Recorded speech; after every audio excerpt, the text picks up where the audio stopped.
You know, far too often, the media covers issues of civil rights as unfortunate, almost like a car accident, rather than unjust. And so, as a result, we get stories that don't have a systemic lens, that almost seems like these stories sort of popped out of thin air, or these problems just came from nowhere. So much of the problems that we face have been manufactured by folks who have an incentive to profit off of certain challenges, to create certain problems for profit. And media doesn't oftentimes have that lens. It's not just about diversity, but diversity is incredibly important. It's about intention. It's about digging in deep and really trying to understand why these problems exist. And so whether we're talking about jobs or the economy or policing or so much more, these issues are oftentimes covered in a really shallow way and not with the type of depth that really help everyday people figure out how they can make sense of the world and be better citizens and participants.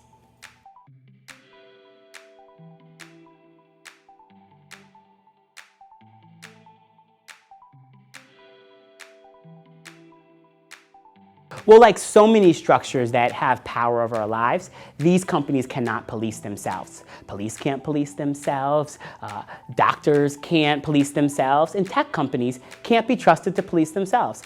These companies, many of them, especially the bigger ones, have grown far too large to continue to exist in the current way.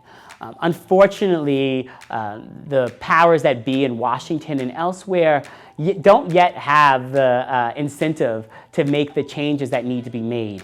But right now, what we do need is that these companies need to be broken up in different ways. Their power needs to be changed. Facebook has 2.3 billion users. That's more followers than Christianity. And so simply asking people to sign off from Facebook is not actually a strategy that changes the fundamental way that this company has become a utility and has so much impact over our lives. They have so much of our data. They dictate the terms of so many industries, from media and elsewhere. And so right now, from the FTC to the federal government, we need the type of leadership that's going to step in and create the type of rules and regulations that we needed the government to step in the 20s and 30s to create for other industries. At the same time, we are at the table with tech companies, pushing them and challenging and trying to get as much change as possible. But make no mistake, we know that that change that we are getting is only a piece of the puzzle. Without fundamental structural change, these companies will continue to have the type of power over our lives that is not healthy for any democracy and certainly not healthy for a functioning society.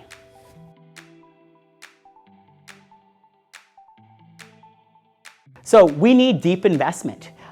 First, we need deep investment in communities to change those practices. You know, my family is a product of redlining.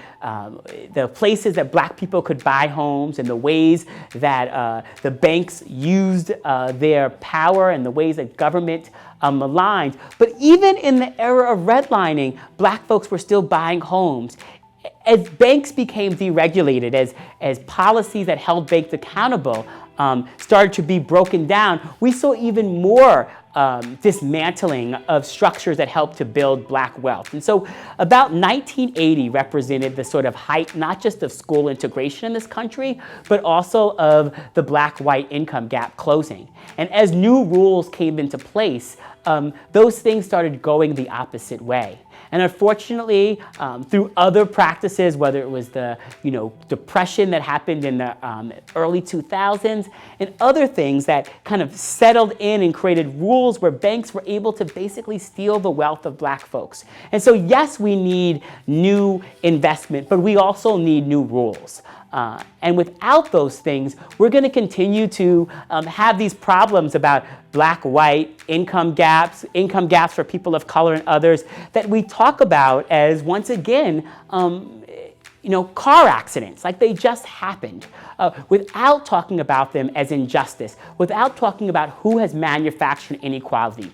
The final thing I'll say here is that when we talk about inequality as unfortunate rather than unjust, we end up with false solutions to problems. And so when we end up with like financial literacy for Black families who have had their homes stolen rather than the deep investments in Black communities. We end up with people sending water bottles to Flint instead of cleaning up the pipes, or cleaning up inner city schools instead of changing public education.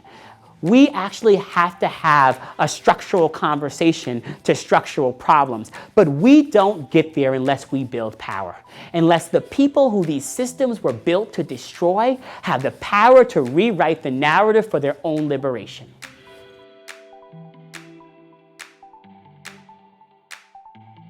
You know, if I could give advice to my teenage self, I'd probably tell them to make some investments in hat companies, because you're going to be there one day. But no, really, if I could tell my teenage self, I would say you're going to be all right. It will be okay. That the world will have space for you, and all of the feelings of being an outsider, being weird, having ideas and having wants and desires that may not seem right, you're going to be okay, and you're going to be loved.